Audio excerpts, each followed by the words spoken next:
Hello and welcome to Connect and Collaborate. I'm Alex Hopkins, your on-air producer, and I'm so excited that this week we are talking with CEOs throughout Colorado, and this is following up on our View from the Top event that we just had on Monday, which was very exciting stuff.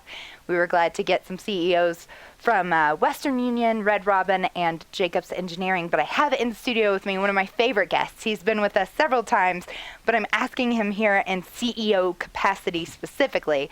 This is Tom Bugnitz. He's the CEO of Manufacturer's Edge. How are you doing, Tom? I'm great, Alex. Always happy to be here. Thanks for asking me. Yeah, of course. We love having you in studio. You brought us some amazing guests, and you always have really cool topics to talk about, right? I believe the last time you were here, we had Kelly Strong from Blue Moon Goodness. Blue Moon Goodness, yeah. Yeah, that was a great show. And then earlier that week, we'd had Sarah? No. April Archer from Sarabella Fishing. Yes. Yeah, she's fantastic women. Yes, absolutely. And that was in the capacity of manufacturing, which we have a theme coming up on manufacturing, so I'm sure I'll have you back in studio in a couple weeks. Anytime you need it. Thank you.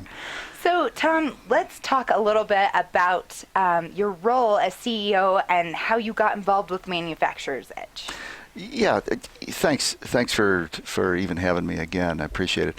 You know, I have to say that it feels a little grandiose to talk about, tell us about your role as CEO. I mean, it's a 15-person organization. You mentioned Western Union, those guys are CEOs. I remember when I was flying, just private flying, and I had friends who were airline pilots and fighter pilots. I said, no, you guys are pilots. I'm not a pilot.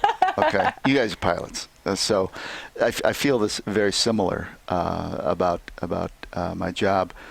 Manufacturer's Edge, it's a small organization. We're actually have grown a lot in the last year, almost doubled in size. We're 15 people now.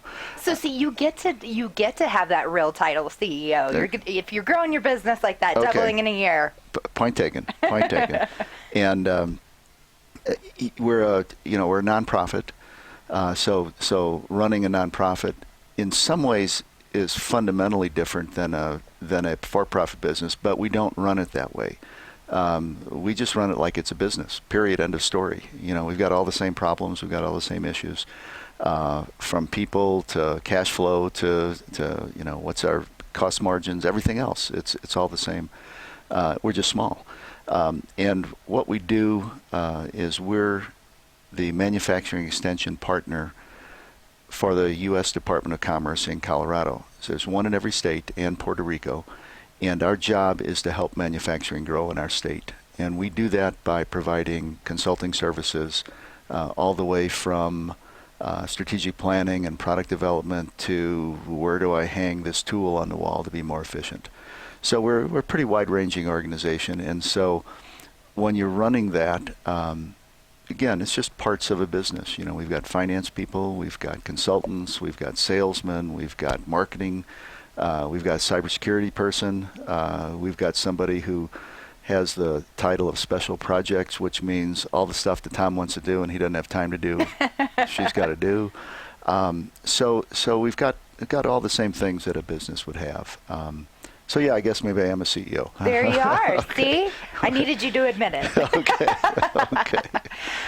So one of the interesting things here, and one of our big themes, Connect and Collaborate, right. Obviously it's the radio show, rising tides raise all boats. Mm-hmm. And so one of the things that Denver is very good at is the collaboration aspect. Right? Absolutely. And not just Denver, Colorado as a whole. I was going to say that. Yeah. Colorado has that as part of the DNA, no question about it. Yeah, absolutely. And so the nice thing is that while a lot of manufacturing companies may be competimates is a word that's thrown around in here a lot, you're helping connect a lot of these manufacturing groups. Absolutely. Well, not only groups, but individual manufacturers. We have to view. And I think, again, if you're talking about how CEOs think about it, we have to view ourselves as part of a larger network of things, whatever it is. And for our purposes, it's everything from state and federal government down to local associations, to manufacturers, to school districts, to junior colleges, to four-year colleges, whatever. And so part of, I think, if you're running any organization is making the connections you need to make, not just for your your own company, but for your customers and for anybody who's a stakeholder in what you do. And I think that's a fundamental part of this job, is really trying to build that network of people that can help. I always tell the staff, 90% of life is showing up. And Woody Allen had some version of that, I think was the original. I think he said 80% of life is just showing up, something like that, or 80% of success. And so we try to show up. And the more you do, the more you're seeing people, and the more you're getting comfortable, and the more they're knowing what you do. And I think that's really what's important about my job is, hey, I got to show up. Right. And the staff does the same thing. I couldn't be at the View from the Top. Well, 2 staff said, hey, we're going to go. That's great. We're going to go there. Yeah. So they showed up. I was wondering where you were. Yeah. We again, as you have in this job, we had something that we just had to get out. Period. End of story. We have a mothership in Gaithersburg, Maryland that funds us, and when they say we need this, by God, you got to do it. So yeah. And so Allie and I think Jessica showed up. Yeah. And we're tweeting out, and we're talking to people, and that's really our job in many ways. Make that connection. Absolutely. Yeah. So this is going to sound like a generic question, but I think it might be my favorite. What is your favorite part about being a CEO? Now that we've established that you are one, and you can't admit it. On a serious note, I'm very uncomfortable with saying things like that. I really am. Yeah. Well, what would you prefer then? Well, it's funny. I was thinking about that because I don't think any time I've had to introduce myself, particularly if I've got part of our team with me, I don't think I've ever said I'm the CEO of Manufacturer's Edge. Like Summer Sorensen-Bain, who is one of the heroes of Colorado in terms of what she does for manufacturing. She'll introduce herself as the Chief of Programs and Operations, and I'll almost always say, Tom Bugnitz with Manufacturer's Edge, I work with Summer, okay, or I work with this team or whatever, because it just feels like it's not anything I want to say to set myself apart from this team of people who's really the ones doing the work. Right. Okay, and so I think the favorite part then to get to that is when I started, it was 6 years ago. I'm 6 years, 2 weeks, and 2 days on the job. Okay. When I started, I've got 4 people left from when I started. So we've got basically 10 new people, including myself. And it's been building that team to start with. And that's hard to do. There's the CEO of Coca-Cola was a guy named Bob Goisweta, who has since died, but he was one of the people I really paid attention to. And he said, when you hire people, you hope like hell you don't hire anybody who's stupid. He said, but when you do, not if, but when you do, you just hope they don't have a lot of energy. Okay. Oh no! Well, that was a That makes sense. Great way to say it, right? Yeah. Well, and that's been I think the most fun part is little by little over 6 years putting together one piece of the puzzle, another piece of the puzzle. Oh, that piece didn't work. Let's try this piece of the puzzle, and then sitting around the table yesterday at our staff meeting with everybody, and I said flat out, everybody in this room is good. Everybody in this room works hard, is smart, and I know everybody enjoys being with everybody else here. That's the favorite part. Yeah. Is building a team like that, and connected to that is helping the people under all those circumstances and all the change, helping them develop and grow. So I talk about Summer, who is just a goddess as far as I'm concerned. When I started, she was essentially a salesperson and hadn't been held back, but nobody had looked at her and said, my God, she's really got something. And it takes you about 10 minutes talking to Summer to realize, oh my God, Well, in a year, she went from being a salesperson to Chief of Programs and Operations. And she's still that title, now 5 years later. But what she's doing is so much more, and she's so much more comfortable with things she does.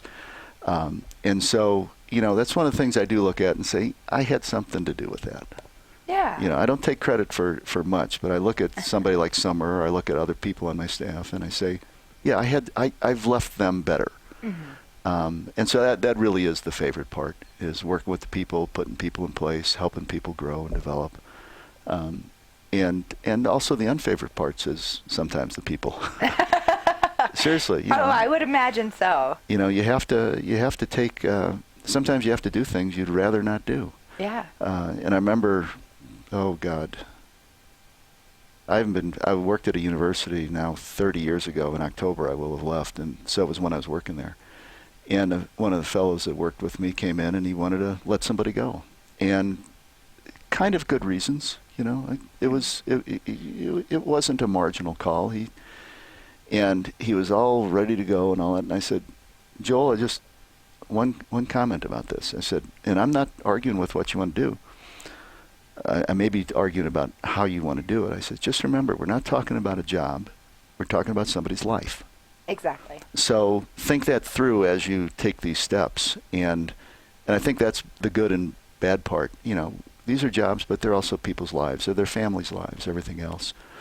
And so being able to think about that is what really helps, and it's what really makes it fun when things are cooking really well. Oh, absolutely. Does that make sense as you hear it? Does. It absolutely. One of the things that I have always looked for in management when I go to a company is making sure that the management level feels like they're on the same field as the players, right? Yeah.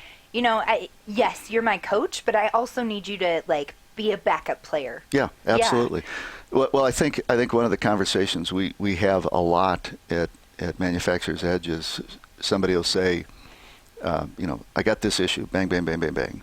And you listen to it, and then the first question, I think, from almost everybody's mouth, and my mouth, is, okay, what can I do? How can I help this? Right. You know, it's not, well, what are you going to do about that? You know, it's, okay, what can I do? How do we, because we're all in this. And it sounds trite, but I think the team I've got, you know, team dynamics are interesting over time. And so, you know, we've got various sub-teams, salespeople, you know, like kind of the regional directors are kind of their thing, and they've got certain set issues. The delivery people who are out work with clients, but you watch over time, and they work together very well, and we've grown that. We've grown a lot of things we do to create that environment where people are not forced, but have much more opportunity to work together on things. We've done a lot of coaching and testing with outside people to say, how do we work? What's our work styles? And how do we communicate better? And those kind of things. So there's a lot of that has to happen. Yeah. Oh, yeah. Something that I have learned over the few months that I've been hosting and the year that I've been behind the scenes producing the show, breaking down silos is really big, especially in the manufacturing industry. Because you guys have always been you have the engineers and you have your designers. And very good. Yeah, absolutely. And you guys are really, really great about knowing that about yourselves and also helping other companies to break down those silos. It's really important. And again, it sounds trite. Everybody talks about it, but it's like the weather again. Who does anything about it? It's really hard. Yeah. Because at the end of the day, I'm getting paid to do this thing. I'm not getting paid to do what you're worried about and what you're worried about over here. I'm getting paid to do this thing. But what we know internally and what companies know, don't always put it in practice, is the more everybody knows about what their impact is in this network of things that are going on, the more they can help other people do better, and the more those people can help them do better. And it's really hard. I mean, it's very rare that you're hitting that all the time. Because, again, I'm paid to do a particular job. Tom, you told me to do this, and by God, I'm doing that. Yeah, but that's affecting. So I don't care. Yeah. You know, I have my to-do list, and I'm making those checks. Yeah. And so, you know, our organization, who I think we operate reasonably well compared to a lot of people, but you still have ups and downs. You're going to. You still have ups and downs, and I think what's hard for me that I always have to make sure I watch is what's the trend. I don't care about the up and down. Okay, I care about that we're doing this over time, that we're getting higher in everything we do, and we're going to have ups and downs, and that's what you have to accept.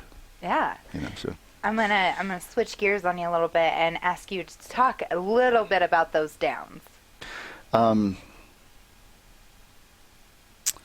That's a hard question. It is a hard question. It is a hard question because I certainly don't want to put you. I don't want to throw you under the bus, but what makes for a great company a lot of times is going through those downs. Yeah. And getting on the upward trend. Yeah. The downs always, in my mind, start in one of two directions. They start with some unexpected change. Okay, or some unexpected thing that happened, or they start with one or more people that somehow get a little off track. Okay. So it's either people or environment. Well, of course, there's not much else. Right, exactly. Yeah. Oh. Yeah, it's either the water or the land. So, specific examples over, I'm now getting old. I've been out of school 44 years. What tends to happen is that in times of stress, they talk about the snake brain takes over. In times of stress, you get to self-preservation. And self-preservation really gets you to do things selfishly and not be thinking more broadly. Okay, just to be kind of a little philosophical about it. And so the downtimes happen when that thing smacks your organization over the head for whatever reason. And I've seen it all the way from a death. Okay, I mean, the ultimate problem in an organization is, gosh, one of our team members is gone, like overnight, and I've seen that happen. Yeah. I was involved in an organization where somebody, not to be too detailed, but killed themselves in the office. Oh no. Okay. That's rough on a lot overnight. of people. Yeah, I mean, it's just the impact of that, and so you lose your bearings is what happens, and so there's two kinds of people I've learned, and Diane, my very significant other, always talks about. Tom goes into emergency mode, which is, okay, what do we got to do? Just emotions go away, everything goes away. What do we got to do to get through this? And other people who focus on the thing and have a hard time getting around it. And so in organizations, that same thing happens. Some people are like, okay, this happened. Big deal. What do we got to do? Mm-hmm. And other people are like, this is going to kill us. No. And that's when the down happens, because there's that tension. Mm-hmm.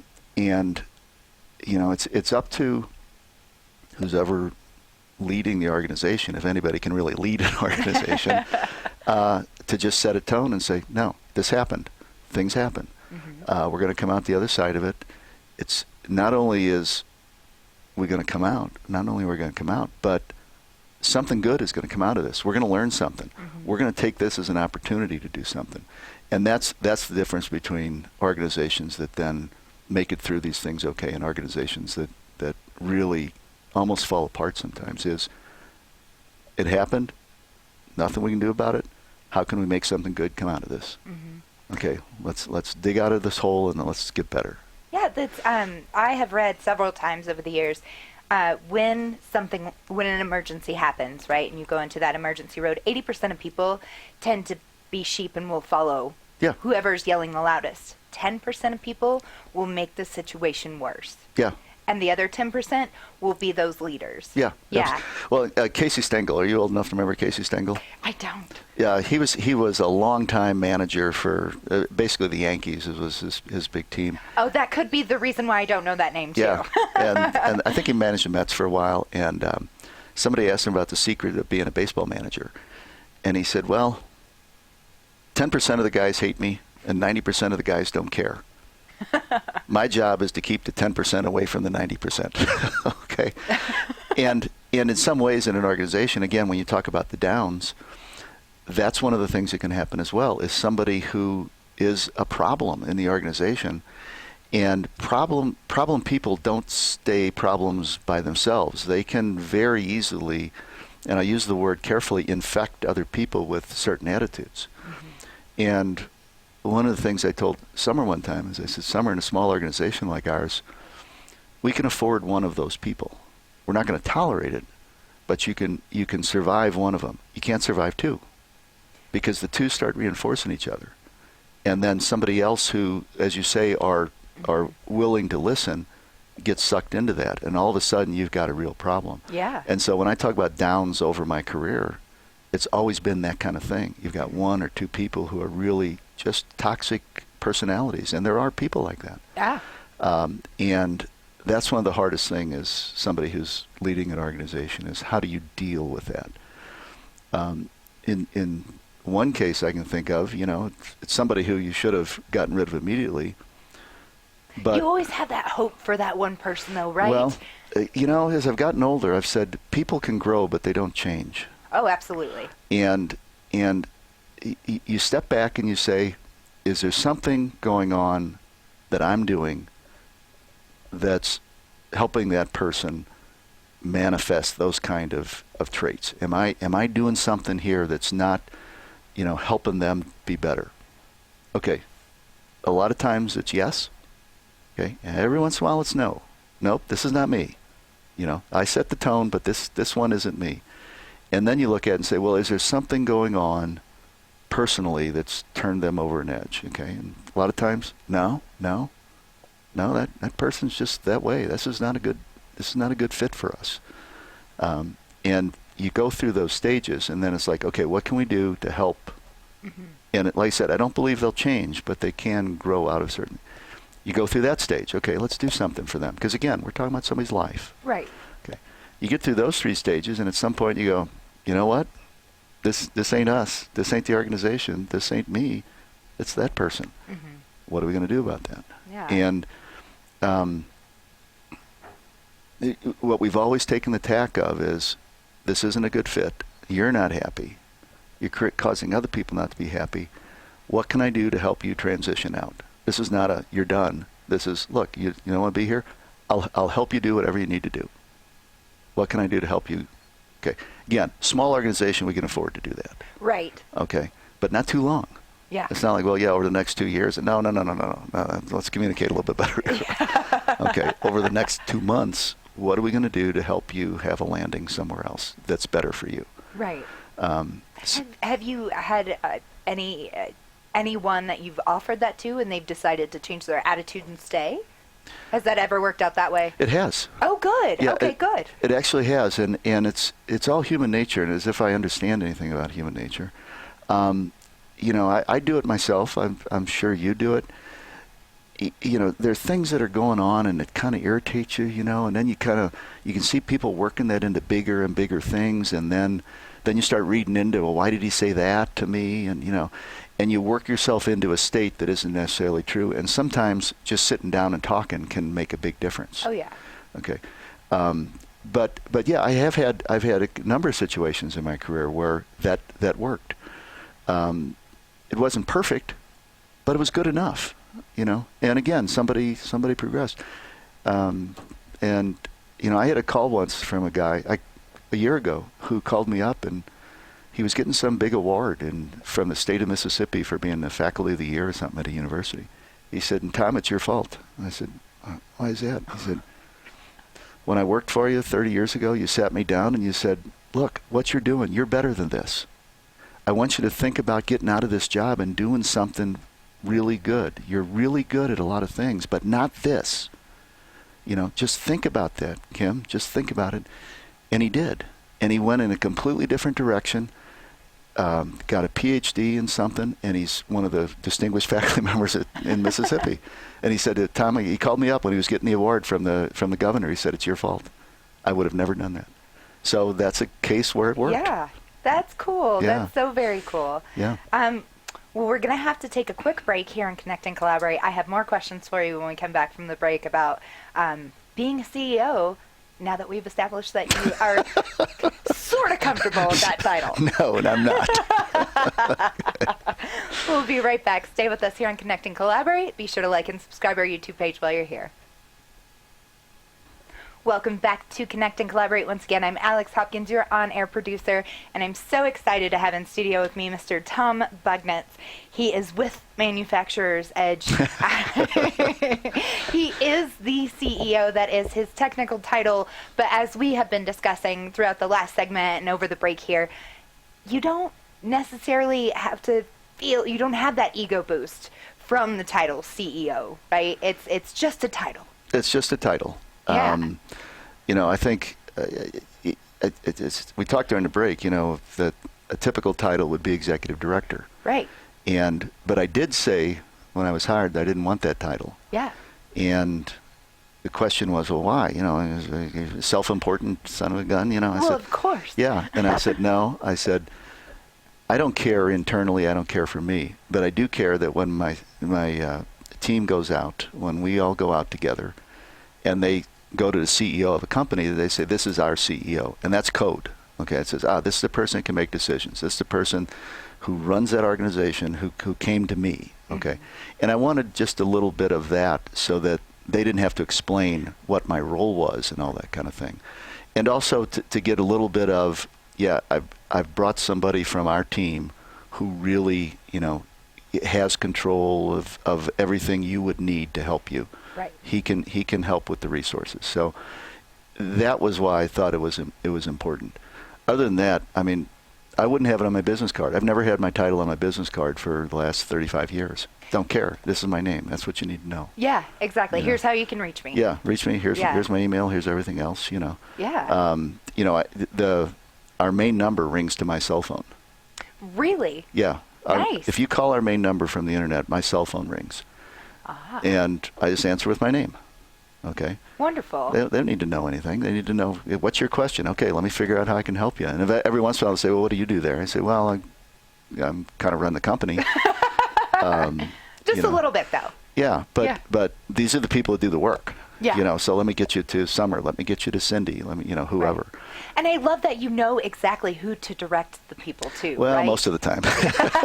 Well, again, we got 14 people, for God's sake. I ought to know who to direct. Exactly. Well, and sometimes, you have, you've got that spillover, as we talked about earlier, right, from you're de-siloing yourselves, right? Yeah. So you do have that spillover. You're like, should I call Summer on this one, or is this more of an alley project? Yeah. Yeah. Or do I want to bug Summer, or do I want to bug Jennifer, or, I know what they got going on. Is this something I want to lay on them? Or, right. But I'm very lucky that, for the most part, anybody I call, it's like, what can I drop to do this for you? Yeah. Tracy McCarthy, who's our business manager, is again another golden person and bulletproof person. But I apologize all the time. Tracy, I'm sorry to lay this on you. What do you want me to do? This is why you're paying me. What do you want me to do? I love this stuff. Tell me what you want. Yeah. So I'm really lucky that way. It's not like I'm going to call somebody and go, oh God, here we go again. Yeah. But part of that reason is I don't do it that often. Right. It's a little bit back to the philosophy of I'm not going to ask somebody to do something I don't want to do, which is the danger, because then I sometimes will start doing things I should keep my fingers out of, and somebody else would do it better. Yeah, okay. Right? Sometimes you take on a project that you're like, ooh, I probably messed this up a little bit. Yeah, what was I thinking about, So but I think that's the thing about the title is I don't want anybody to think of it that way. I want to think about, call me anytime you want. Right. Tom's there. Call me anytime you want. That's awesome. One of the interesting things that I have noticed throughout the interview is that you have never once specifically called anyone on your team your staff or your employees. Yeah. You've consistently said team or used a name. Yeah. Yeah. Well, I think that's great. Yeah, I'm trying to think through when I've screwed up on that. Because I think that's just the way I think about it, because I don't think about anybody works for me. Right. You all work for your clients. We're a team working for a particular mission, and that's the beauty of a nonprofit. We got a mission. Yeah. And we're all doing that. So, and my job is to give the rest of the team the resources they need to do their job, and then get the hell out of their way.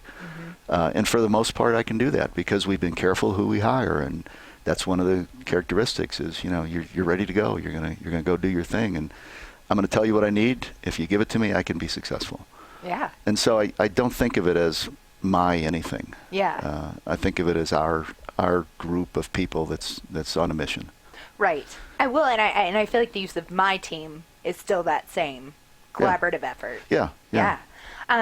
You seem to me to be a hands-on leader. Obviously, you're out there with everyone, but also that you like to face issues head on. I think so. Yeah. I think so. And hands-on, I think, is maybe more than I do.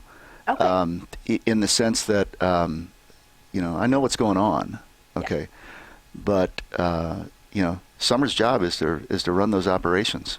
And, we have jokes about this. She came about a year ago and said, and actually it was a year ago in May, and she said, "Hey, Tom, I want to hire this guy. What's he do?" And she tells me. I said, "Summer, I no," and I never disagree with her. I always say, "Okay, if you think that's what you want." I said, "I don't. No, I'm not hearing anybody wants this kind of service."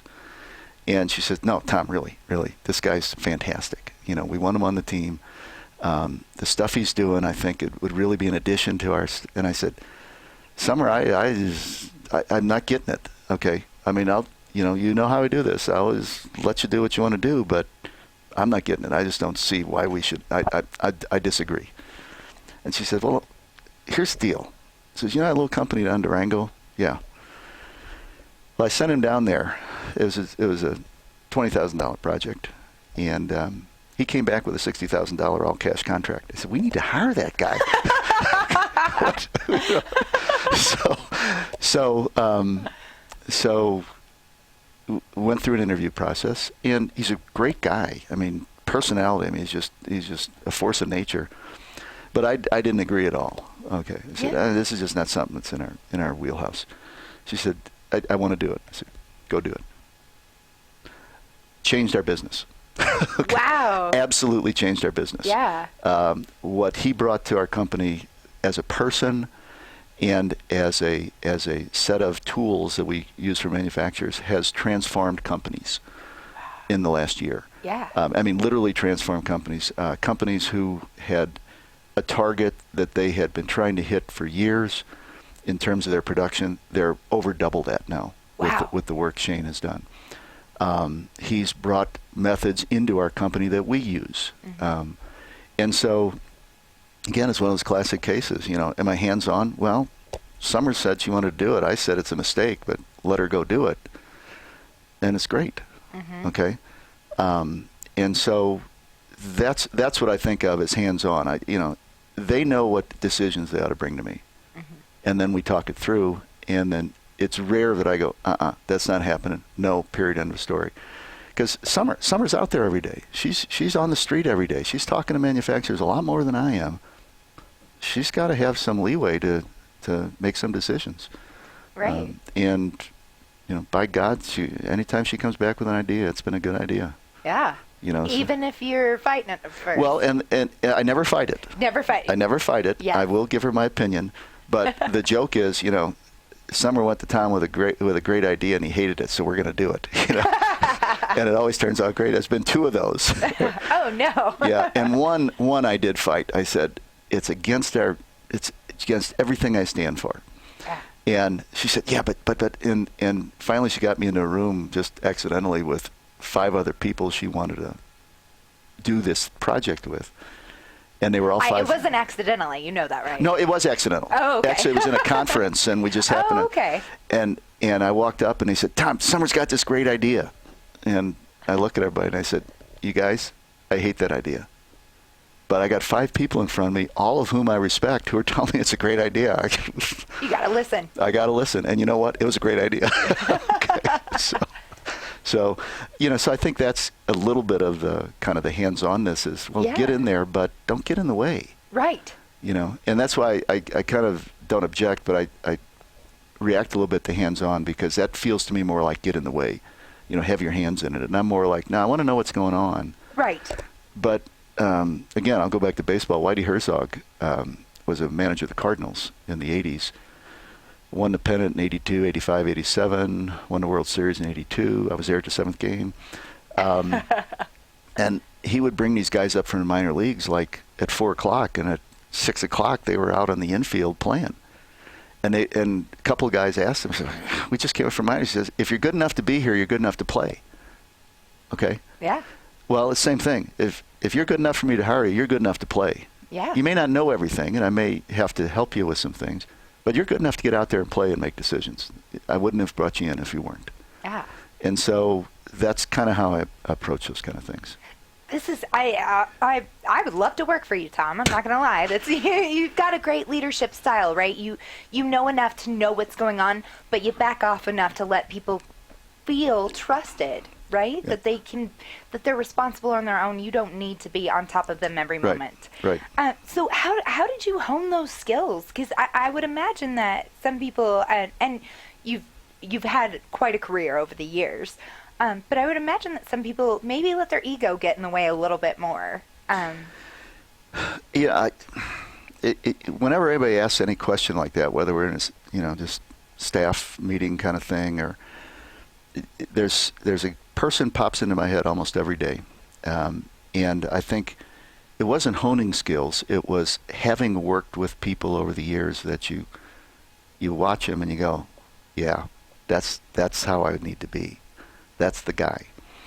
And I think that the most influential was a guy named Bill Danforth, appropriately Dr. William Danforth, who is from the Danforth family, obviously. Again, you're too young, but you might remember Senator John Danforth from Missouri. Yes. I grew up in St. Louis. Okay. Yeah. Well, Bill and John are brothers.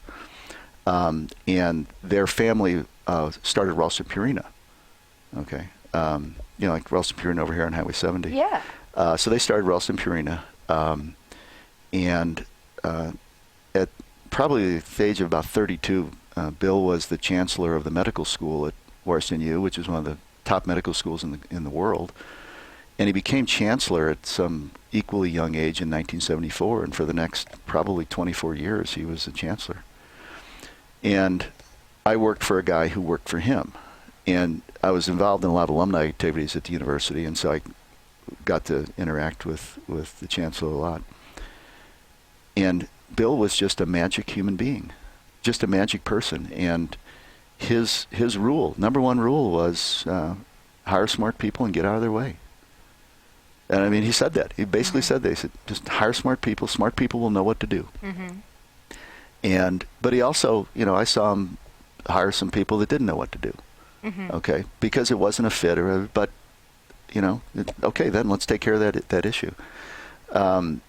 Bill was just unbelievably gracious human being, unbelievably respectful human being, and one of the single smartest people I've ever known. He would make you crazy. You'd go in with this spreadsheet with 1,000 numbers on it, and there was one number in there you hope he didn't notice, and he'd go in and it'd take 10 seconds. He'd put his finger on it and say, "What about this?" Literally, that would be it. I mean, he just could take it all in and go, bang, that's the problem right there. Okay. And he was just a very quiet guy. Mm-hmm.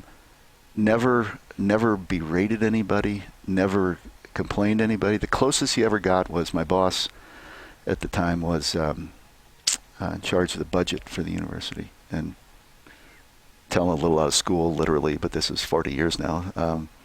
He laid out the budget for the board of trustees, and they approved it. And then after they approved it, he said, so, by the way, there's a couple things in here I'd like you to pay attention to, which was not anything you really want to do.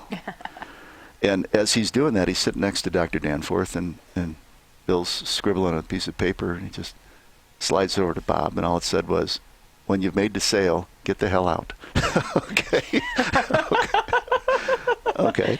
Yeah. Yeah. Yeah. And so, you watch somebody like that over time and you go, man, that's the guy. Here's the story that encapsulates everything about him as a person. He was married to his wife for 52 years, Ibby Danforth. Bob and I, my boss at the time, had started a consulting business, and this is now in, I don't know, early 2000s. I can't remember exactly when we were down there. Maybe about 2010. And Senator Danforth had written an op-ed in the New York Times that I'd read that morning. and we were down in San Antonio. I think we were working for USAA Bank. And we were there in the morning. It was about 8 o'clock. And I said, Bob, did you see that editorial from the senator? He says, yeah. I said, have you talked to Bill recently? I said, no, about 6 months. I said, I haven't either. And I just sat down and I just sent an email. I said, Dr. Danforth, Bob and I are sitting down here working. Saw John's editorial. Just want to let you know that, you had a great influence on both of our lives, and we talk about you all the time. Bang, immediately, email comes back. Immediately. I mean, it wasn't like, he read it, sent an email back. And as Bill would do, he says, thanks for the note, Tom. As you know, the work of the university is the work of many hands, and you and Bob certainly played your roles, in helping us forward. So it's always about the other person from Bill. Okay, that's not the point of the story.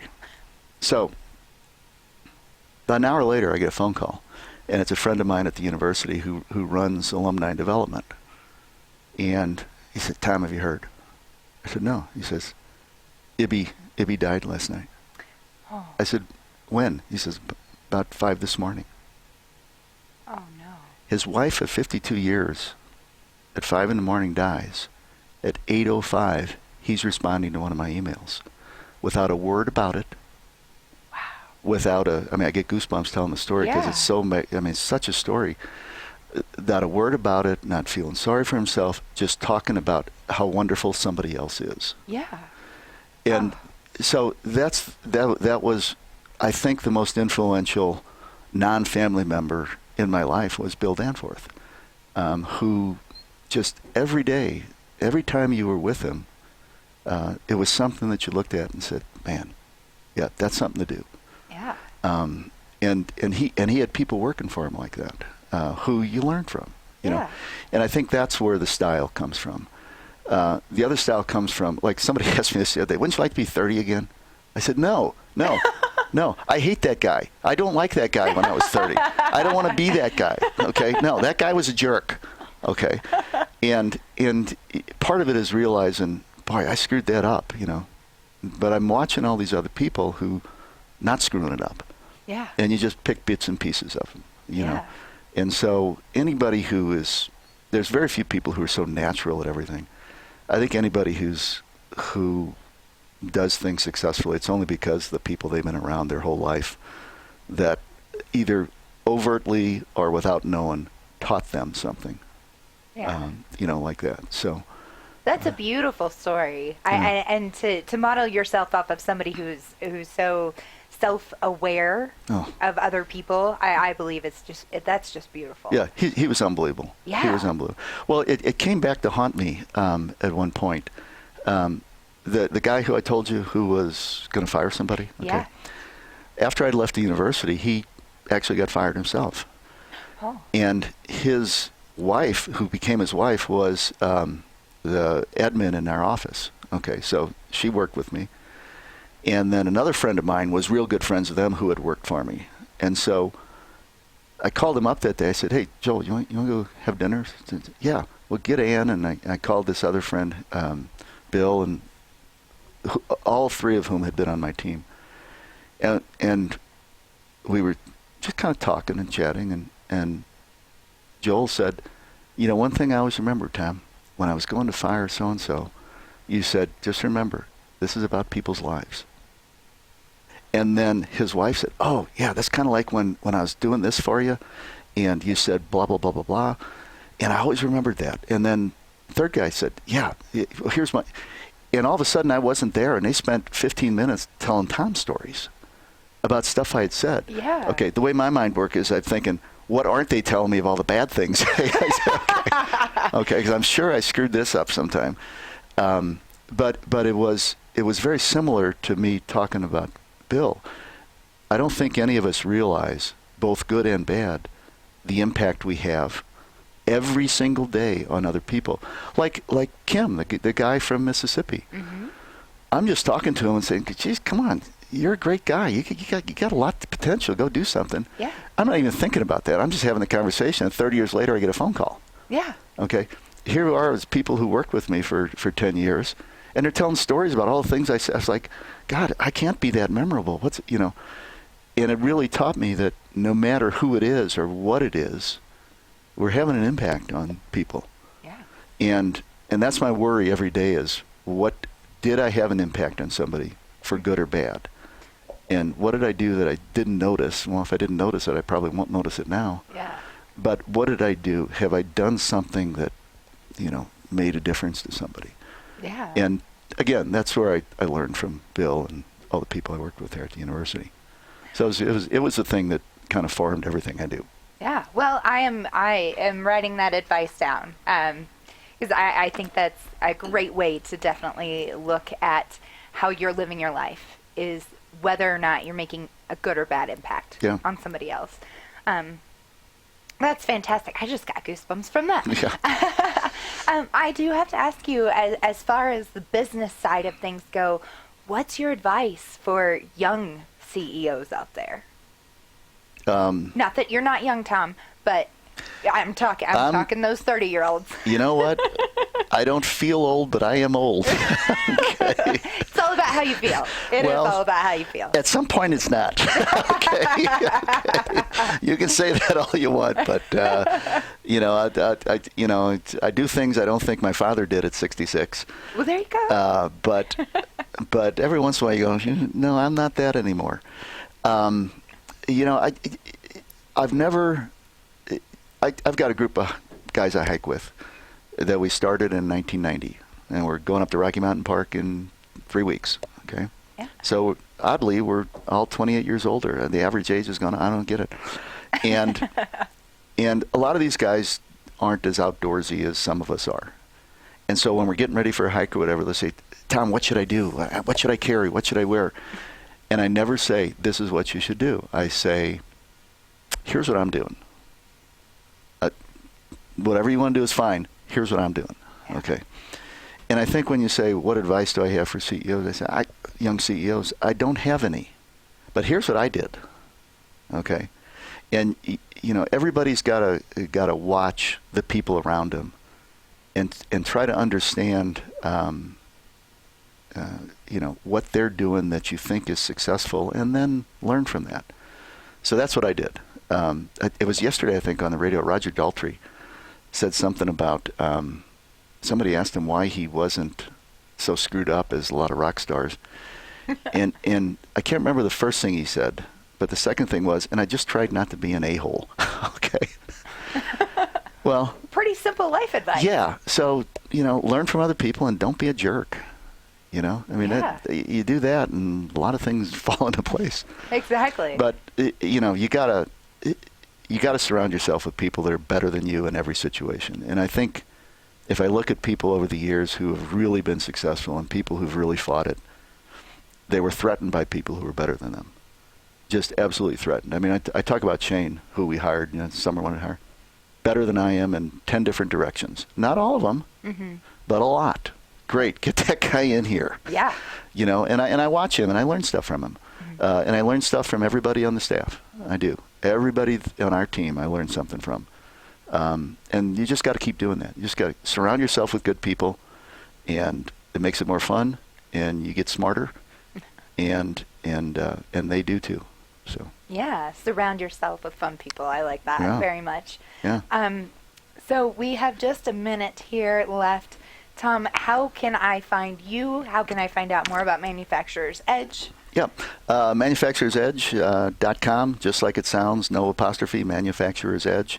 I'm T. Bugnitz, Bugnitz, at ManufacturersEdge.com. My cell is 314-725-1221, and I answer it. So, and go to our website. All our team is listed there in their roles. You can get in touch with any of them. And we're here to help, no question about it. Yes, wonderful. Thank you so much, Tom. Thank you, Alex. It's always a pleasure to have you on. I enjoy your company and everyone that you brought on. Speaking of which, for our audience members out there, if you have missed a show from Manufacturer's Edge in the past, we had Summer Sorensen-Bain on with Shane, the gentleman you were talking about, and we've had Allie on. We've had tons of people. Jennifer Kurtz, our cyber person. Yes, Jennifer. Yeah. She was lovely as well. Yeah.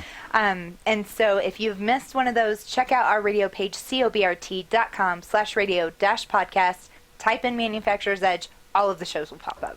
Okay. Thanks, Alex. Thank you, Tom. Have a great day.